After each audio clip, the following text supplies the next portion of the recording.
Hello, Trailblazer fans, Blazers Edge readers, and welcome to another edition of the Blazers Edge Videocast. I'm Sam Tung along with Dave Decker. We have an email question for you all today that we're going to answer here on the Videocast. If you'd like to send one in, please do so. blazersub@gmail.com, the place that you can send those emails. Dave, our question today comes from Benjamin. And Benjamin asking about Thomas Robinson and Victor Claver. So Benjamin's question is, what are your thoughts on the Blazers using Victor Claver as the backup big off the bench? He has played meaningful minutes recently. He also plays defense, grabs a few boards, and looks like he knows what he's doing out there. Sure, his offense can use a bit of work, but he has to be better than Thomas Robinson. That question again from Benjamin. Victor Claver hasn't had a ton of playing time in the last couple of games specifically, Dave, but over the last couple of weeks, Claver has had a lot bigger opportunity, especially with the recent injuries to a couple of the front court players. So wanted your thoughts on kind of this Victor Claver, Thomas Robinson debate that's sort of popped up over the last couple of weeks. Well, it depends on what you're looking for, doesn't it? The two are rather opposite. Claver plays defense, as you mentioned, and really knows the game well. He's usually in position. He doesn't get in the way of the offense. He doesn't get in the way of other players. You can trust him out there on the court to not do a ton of things wrong. However, his problem is simply that he can't hit a shot, especially from range. His shot looks reasonably decent. It just doesn't seem to go in. Never has. So he's not really going to help you out there either, and that's an issue, especially for the Blazers, because if you put one guy out there who cannot hit a shot, then the defense can sag onto the other guys, and then Portland's offense becomes much less effective. So you have Claver on that end of the spectrum. Then you have Thomas Robinson, who is frequently out of position, who gets in the way of other players, who doesn't necessarily know the offense or the defense all that well. But what can he do? He comes through with these beautiful transcendent moments where he just takes over the game, he gives you ultra strong positives, and really affects the flow of the game when he does so. So, do you take a 1 in 10 chance on Thomas Robinson being fantastic and 9 in 10 not very good? Or do you take a 10 in 10 chance of Victor Claver being pretty good, but a 0% chance of him really changing the game?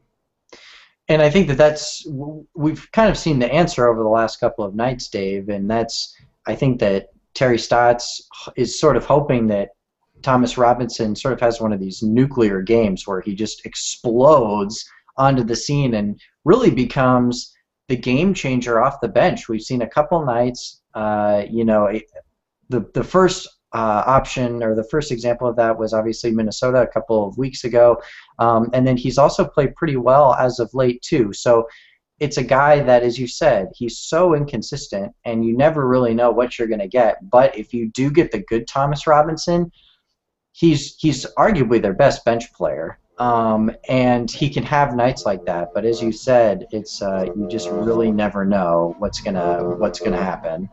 Right, and this is a systemic thing too, isn't it? I mean, the Blazers can't afford to have pretty good coming off their bench because they don't have anything else coming off their bench. You have Mo Williams, who you can rely on as your sixth man, and that's it. So don't you kind of have to roll the dice a little bit? You have to figure out how to get some extra points, extra production, extra something out of those minutes when you're playing your reserves.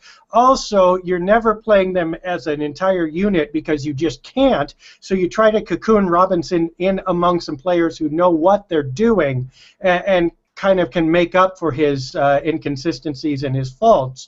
So really the system calls more for Robinson playing than Claver. If you had 3 or 4 scorers coming off that bench anyway, hot shooters, guys who weren't going to provide any defense or anything like that, but just were there to score, then Claver would make more sense. But that's not Portland's situation. Additionally, Dave, we also have to talk a little bit about the environment in which Thomas Robinson has come into this position, Portland being his third pro team in less than 2 seasons. This is really his first opportunity to have any sort of consistency at all, in terms of not even so much playing time, but at least in terms of environment.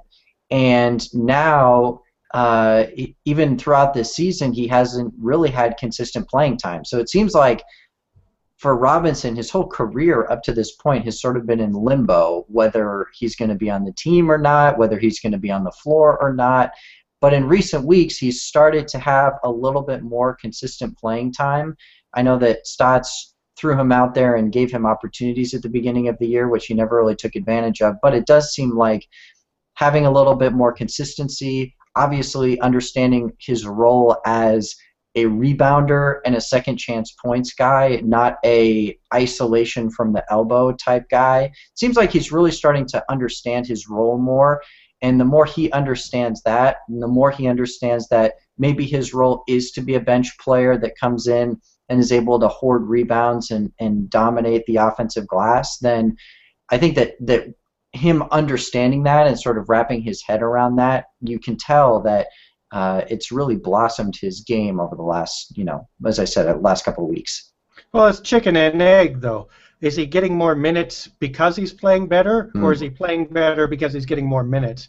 And I tend to think it's the first, as he shows that he can, excuse me, can play within the offense and the defense.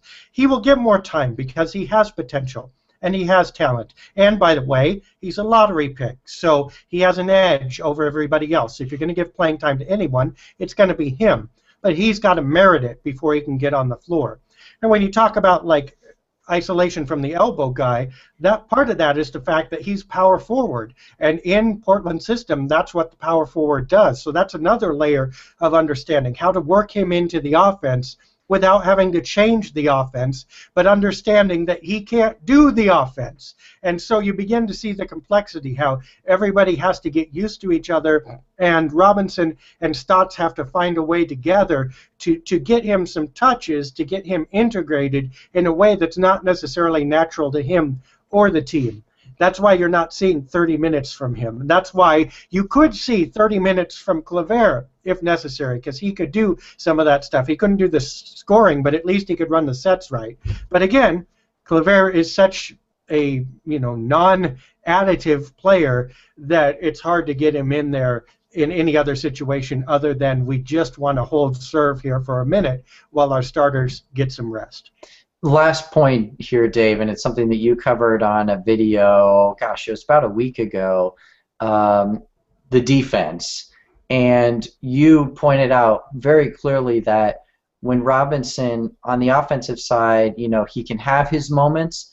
He can also have his lapses. We've covered that, obviously, in detail here. But the defensive side of the ball is really the one where you sort of, to me, that's the argument against Robinson. If you're thinking of, offensive efficiency, clearly Claver is not the guy for you. But defensively, Robinson can have these moments where he rebounds the heck out of the ball and can put up some points, some second chance points more specifically, but then he runs back to the defensive end and looks totally clueless. So you have to wonder too then, is it worth having that, even at his best, is he still going to give up too much on the other end to where you think, in the grand scheme of things, is Claver going to, he might not score, but he's going to be giving up so few points that he in the plus-minus ratio might actually be a bigger positive impact than Robinson would be. Perhaps. So Robinson's problem is that he doesn't give his best often enough, and part of what you see is he should be the first guy down the court, and he's sometimes the last, and that's inexcusable for a guy of his age, athletic ability, and position. You don't always see him making the easy play, and he sometimes lets the play get by him even when it's really paced simple. So he's got to have a lot more effort and a lot more attention. When that's there, he does pretty well. It's just not there often enough.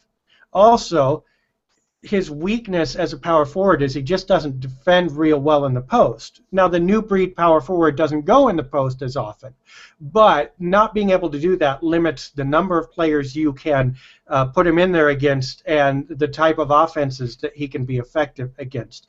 Basically, what you want is you want the other guy going against Robinson one-on-one, facing up. And then Robinson is going to be a fantastic defender. But any kind of offense other than that, and he's not at his strong point. So the more he expands that, the more effort and the more attention he's able to give, then the more you'll be able to see him play. Again, thanks to Benjamin for his email today, blazersub@gmail.com, the place where you can send those emails. Keep sending them in for both the Videocast and Dave's mailbags that he does at least once a week. And that's going to do it for us today. So for Dave Deckard, I am Sam Tung. Once again, thank you all so much for joining us on the Videocast. We'll be back at you in a couple of days with a new video. We'll see you all then.